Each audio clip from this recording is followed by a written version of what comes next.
When my wife said those words, "You're not part of the family anymore, so don't come to family events," I honestly thought she was joking. For a second, I even laughed. But her face was blank, cold, and serious. There was no humor, no hesitation, no flicker of love left in her eyes. That was the moment I realized something inside our marriage had completely died. It hadn't always been like this. We had been married for 7 years, and in the beginning, everything felt perfect. We laughed, made plans, supported each other through hard times. Her family was close-knit, and they welcomed me warmly. Sunday dinners were full of laughter, stories, and the smell of her mother's cooking. I never thought I'd one day be banned from those dinners. But slowly, something began to change after her father passed away. She became distant, quieter, and more involved with her family than ever before. I tried to be supportive, but it felt like she was shutting me out. I'd ask, "Do you want to talk about it?" And she'd say, "It's family stuff, you wouldn't understand."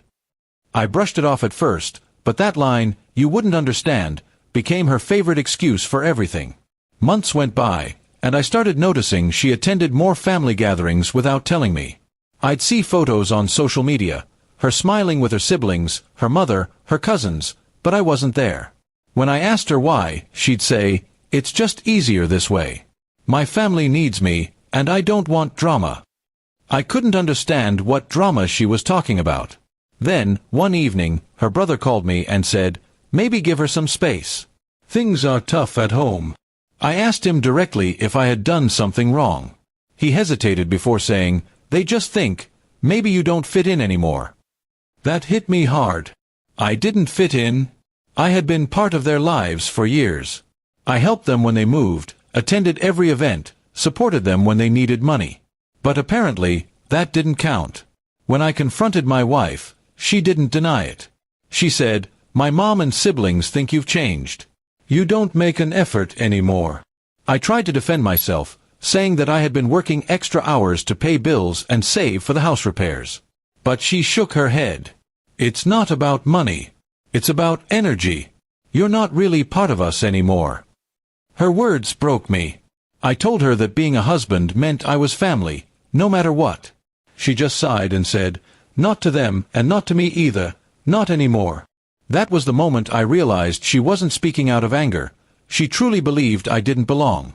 4 days after that, I tried to fix things. I called her mom, hoping to talk it out.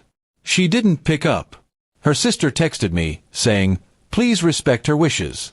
It's better this way." Every door I tried to open was slammed in my face. I felt like a stranger looking in through the window of my own life. When our anniversary came around, I left her a card and a small gift on the kitchen counter. She didn't open it. Instead, she texted, "You don't have to do this anymore. Let's stop pretending." That was when I finally stopped trying. I moved into my brother's apartment for a while. Every night, I'd think about how something that started with so much love could end so silently. No shouting, no betrayal, just distance that grew until it swallowed everything. A few months later, I got an invitation in the mail. It was for her cousin's wedding, the same cousin whose wedding we'd once attended together. My name was missing. The envelope was addressed only to her. That simple omission said everything. I sent her a message that night, just one line, "I won't bother you anymore. Take care." She replied hours later with, "Thank you." No emotion, no regret, just a period at the end of a long chapter. Since then, I've learned that sometimes love doesn't end with anger, it ends with silence. The kind that grows between two people who once promised forever. I don't hate her, and maybe she doesn't hate me. But I know now that family isn't just about words or marriage certificates. It's about who truly wants you there. And as painful as it was to hear my wife say I wasn't part of the family anymore, I've realized that sometimes, losing what doesn't want you is the only way to find peace again.